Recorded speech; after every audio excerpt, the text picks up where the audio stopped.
Geography now. Algeria. I'm trying to think. What do I know about Algeria? They speak French. And that's about it. That's all I really know about them. So this should be cool. Now just remember, when going to Algeria, no matter how much French these people speak to you, do not call them French.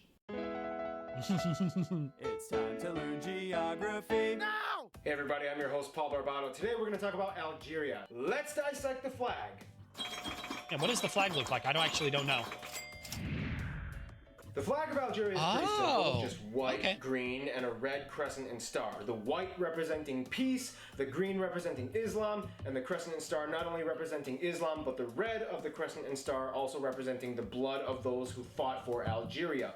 By the way, full nice and simple. I do like it. You're going to start to kind of see a pattern going on of a lot of countries using red on their flags to represent the blood of those spilled for who fought for something. Just a little heads up. As of right now, Algeria is the largest country in all of Africa. That title used to belong to Sudan. However, oh, okay. So Algeria is okay. I was thinking so. I wasn't positive. However, back in 2011, Sudan split up into two separate countries, decreasing their landmass and giving that title over to... I actually didn't know that about Sudan. I can't wait to hear about it later on down the line. Algeria. Algeria is located in the North African region known as the Maghreb, which is basically every North African country west of Egypt. Algeria is also surrounded by 6 other countries in the area, although the Sahrawi people will tell you that Western Sahara is totally a separate country and it belongs to them, but we'll discuss that a little bit later in this video. And lucky enough, in the north, Algeria borders the Mediterranean Sea, which has played a huge crucial role in its nationalistic development and import-export economy. In fact, out of all the 48 provinces of Algeria, over 90% of the entire population lives in the upper 37 provinces that border the Mediterranean Sea. That's kind of like China, I think, has that same thing where China is super fucking big, but a good majority of the population ends up living on the coast or near the coast, I want to say. The remaining 10% living in the lower provinces, which take up a landmass that is about 7 times the size of all the upper 37 provinces combined. Some of these provinces, like Tindouf and Elizi, although huge, barely even have 50,000 people inhabiting them. Now, why do so many people want to live in the north part of Algeria and not the south? We're going to answer that question in physical geography. If you look at a satellite map of Algeria, you'll notice that pretty much the only green part is in the north by the Tel Atlas mountain range. The reason being that this is pretty much the only region of Algeria that has a somewhat mild and wetter climate. And even though this region only takes up a small slice of the entire territory of Algeria, it is so crucial to these people. Only about 3% of Algeria's land is arable. That's not enough for them to sustain themselves agriculturally. And to this day, about 45% of their food comes from imports. That's a really bad everything south of the Tel Atlas mountain range is Saharan desert. If you really look at this region, you'll notice communities and towns like Regane, Adrar, where they are actually kind of thriving and flourishing. The reason is because, like many other people groups in the Sahara, these people have mastered the art of desert agriculture. You might see these skid mark looking things right next to the towns, and you might ask yourselves, what are these things? Well, if you look a little closer, those are actually date palm groves. And you'd be surprised, if you look in the right place, you might actually be able to find a lot of underground water sources or oases or maybe even a lake or two in the Sahara. It's not completely devoid of water sources. Algeria has also completed the daunting task of building several trans-Saharan roadways that go throughout the entire Saharan desert into their southern neighbor countries such as Niger, Mali, and Mauritania. The people in this region can be very interesting. So interesting that we're going to talk about it in demographics! Sorry. Algeria has about 37 million people, or roughly a little bit more than the size of Canada. You know, I think I'm probably going to end up using Canada a lot in terms of population comparison in this series, but The vast majority of these people identify as Arab Berber. For those of you who don't know, the Berbers are a semi-nomadic people group who have historically occupied the region of the Maghreb for thousands of years prior to any empire or colonial occupation or modern-day country establishment. The Berbers are a fascinating people group that have their own culture, history, and language, and in fact, to this day, about a third of Algerians speak the Berber language. In fact, Algeria is one of the only 2 countries in the world that considers Berber a national language. Not quite official. Morocco is the only one that makes it official. However, Algerians really do recognize it. However, Berber is so prevalent in many regions of Algeria that you shouldn't be surprised to see trilingual signs posted up all over the place. That's in really Arabic, fucking French, cool. and Berber. In fact, some of the Berbers in Algeria are also Sahrawi. Now, what does that mean? Sahrawis are basically people who believe that Western Sahara is theirs and it should belong to them,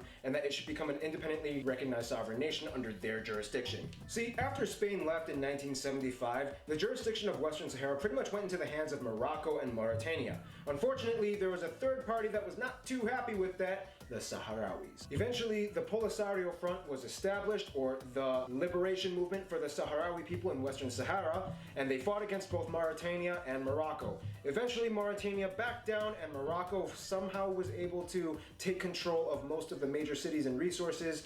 And to this day, it remains kind of under autonomous control under Morocco, but the Sahrawis kind of take over the eastern part. It's complicated. Where Algeria comes into play? Well, Algeria kind of gives refuge to the whole Polisario Front in the very western city of Tindouf. After all the drama with Morocco and Mauritania, the only place that the Sahrawis really had left to go was Algeria. You can imagine how that kind of probably made Morocco feel. Which brings us to our next segment, the friend zone. Yeah, I'm betting Morocco wasn't the biggest fan. When it comes to Algeria, they generally get along with all the other countries in the Maghreb region, but when it comes to the Polisario Front thing, it causes kind of a little bit of tension between them and Morocco. Algeria is a strong supporter of the Sahrawi independence movement, and Morocco just is not. Now, in terms of business, Greece has always been one of their top trade partners. It also has friendly relations with Cyprus, as it supports the Cyprus side of the Cyprus. Is that how you're supposed to pronounce it? Cyprus? I always pronounced it Cyprus. Huh.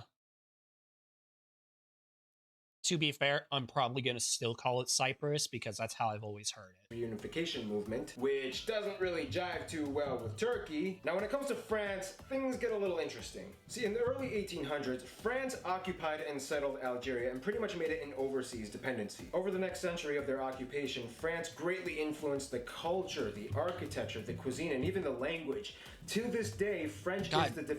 God, some of that food looked fucking awesome. And those cities were really pretty. De facto language of Algeria. However, as you can guess, like most countries in former European colonial empires, Algeria started to kind of fight back. However, after independence, the Algerians kind of realized that the French influence had really permeated their culture so much that they kind of didn't exactly want to completely cut off the French altogether. And despite the... Yeah, we just didn't really want you to rule over us. We're chill. We just wanted to be our own thing. Drama and historical animosity, Algerians and the French have a relatively well diplomatic relationship today. It's almost kind of like the USA and England. Now, in terms of their closest relationships, Algeria more or less might consider Tunisia and Libya their best friends, considering that both countries support the Sahrawi independence movement, and historically they've had a very rich in cultural similarity and resonance with each other. So in conclusion, Algeria isn't just another North African country, but it's a country that stands for things and survives and builds roads across the desert. You gotta give it to them. That looks really pretty.